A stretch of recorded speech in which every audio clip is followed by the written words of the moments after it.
I think the most special thing for all of us in this film हे गाणं तगमग.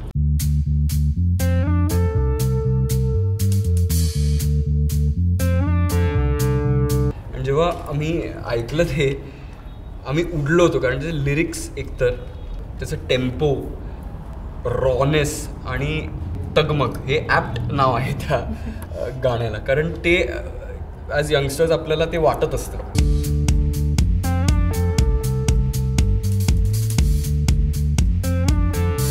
जेव्हा ऐकलं तेव्हा आम्ही ॲडिक्ट झालो त्या गाण्याला आणि आम्हाला असं होतं की रोज आम्हाला ऐकायचं आहे ते गाणं. शूट सुरू व्हायच्या आधी तगमग ऐकूयात आणि मग शूट करूयात आज.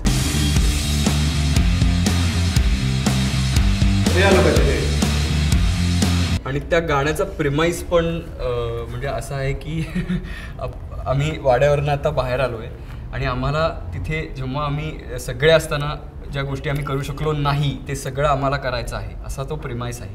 इतक्या क्रेझी गोष्टी केल्यात आम्ही त्या 2 दिवसात. आणि 2 टीम्स होत्या, ए टीम, बी टीम आणि मॉन्टाजेस ते ऑफकोर्स लिहिलं होतंच सगळं त्या स्क्रिप्टमध्ये. ह्यांनी फटाके फोडले. मला वाटतं की तगमग हा जो शब्द आहे तर तो इन इट सेल्फ शब्द फार सुंदर शब्द आहे. तर त्या तगमगमध्ये जो नाद आहे तो असं कॉन्स्टंटली जी अशी हुरहुर वाटत असते ना मनात, तसं तगमग हा शब्द जिथे आलाय तिथे मजा येते फार. आणि मला आठवते की ज्या दिवशी शूटिंग होतं त्या दिवशी गाण्यातलं पहिलं वाक्य आहे, अंधारात डोळे उघडून केली मी पहाट. तर अर्थात सकाळी लवकर उठावं लागलं त्या दिवशी, कारण 7चं होतं. तर आम्ही सगळेजणच 5ला उठून अंधारात डोळे उघडून खरंच पहाट केली.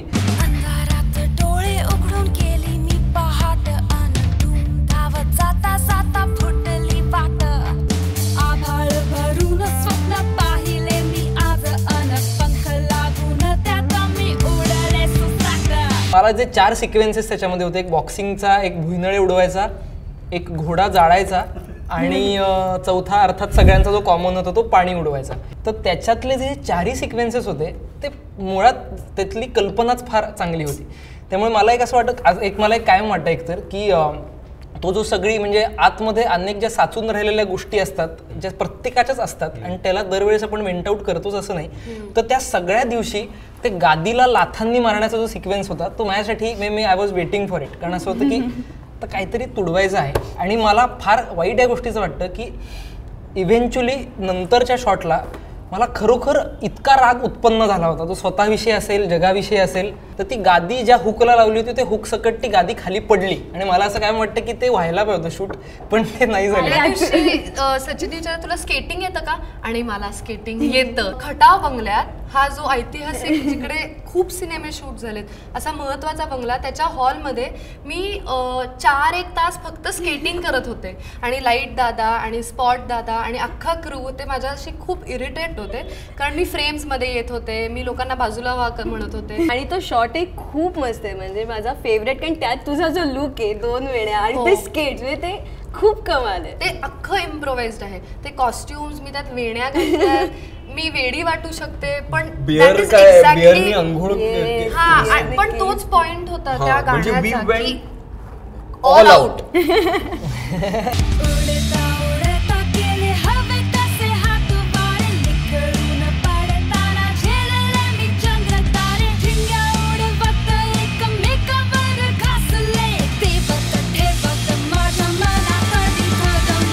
तिथे पण लुकचा खूप जास्त महत्त्व सचिननी आम्हाला सगळ्यांना सांगितलं होतं की आय वॉन्ट क्लीन बॉडीज, आणि हे मला चालणार नाही की मी हे दाखवणार नाही आणि हे करणार नाही आणि असं काहीही चालणार नाही.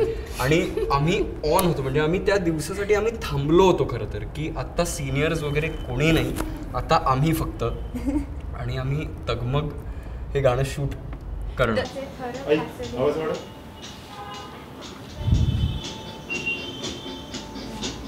हा क्यू आहे.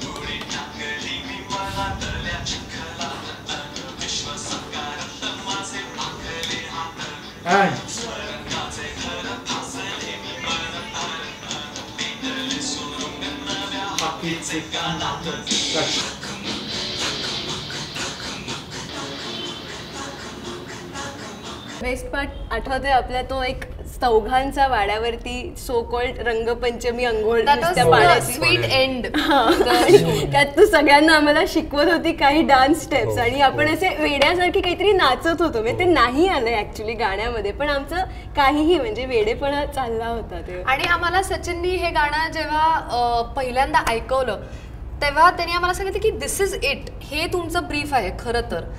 आणि जे इतकं खरं आहे, मला अनेकदा खूप आपल्या सिनेमांमध्ये असं वाटतं की आम्ही जे आत्ता आहोत, जे आत्ताचं जे यूथ आहे ते फिल्म्समध्ये कधीच जसं आहे तसं येत नाही. ते जरा कॅन्डी फ्लॉस्ट आणि ते गोड असतात, ते अंडरस्टँडिंग असतात आणि ते सगळं बरोबर करतात, जे आम्ही नाही आहोत. आम्ही चुका करतो, आम्ही ॲरोगंट आहोत, आम्हाला आमचं स्वतःची मतं आहेत, आम्हाला आईवडिलांच्या अगेन्स्ट जायचंय, हे सगळं त्या गाण्यात येतं.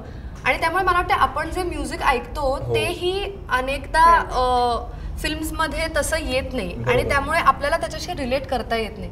स्वरंगाचे थर फासले मी मन भर अन विटले सुरुंग नाव्या हाकेचे कानात हाके राहू देता देता श्वास माझे उधारले मोकाट मनाच्या मागे पाय माझे उंडारले हृदयाचे ठोके आज आभाळात वाजले धडधड धडधड अशी ढग फुटली अगमात तगमग तगमग तगमग तगमग. मला वाटतं माझ्यासाठी तगमग म्हणजे एनर्जेटिक होणं. कारण जे मी माणूस म्हणून एनर्जीमध्ये बिलीव्ह करतो आणि आतमध्ये जे रेस्टलेसनेस आहे त्याला सरेंडर होणं आणि ते त्या एनर्जी ते घेऊन नवीन जोमाने पुढे मूव्ह ऑन होणं, हे माझ्यासाठी तगमग आहे. माझ्यासाठी तगमग म्हणजे मला असं वाटतं आपल्याला प्रत्येकाला काहीतरी करून दाखवायचं आहे, आपल्या स्वतःला प्रूफ काहीतरी करायचं आहे, इतरांना काहीतरी प्रूफ करायचं आहे. तर त्यासाठी जे सतत आपल्या जे एक फायर बर्निंग असतं, ती माझ्यासाठी तगमग आहे. मी लहानपणापासून आपल्याला विचारलं जातं की तुला मोठं झाल्यावर काय व्हायचं आहे, तर मोठं म्हणजे कधी, तर आत्ता. म्हणजे मोठं म्हणजे वय कोणतं आहे, तर ते आत्ताचं वय आहे. आणि ते आत्ता घडवण्याचं जे वय आहे त्याच्यात घडवताना जी घालमेल होते, जी अस्वस्थता येते, जे दाटून येतं, जी एनर्जी अशी तयार होते आणि त्याचं काय करावं कळत नाही आहे, या सगळ्याला समुच्चयाने तगमग असं म्हणते. मला वाटतं तगमग म्हणजे आपल्या जीवाची होत असणारी, आतून होत असणारी एक प्रकारची धडपड. म्हणजे आपल्याला काहीतरी करायचं असतं पण ते काही कारणांमुळे करता येत नसतं, तर ते जे करणं असतं आपल्या आतलं सबकॉन्शियसचं जे असतं ते म्हणजे तगमग.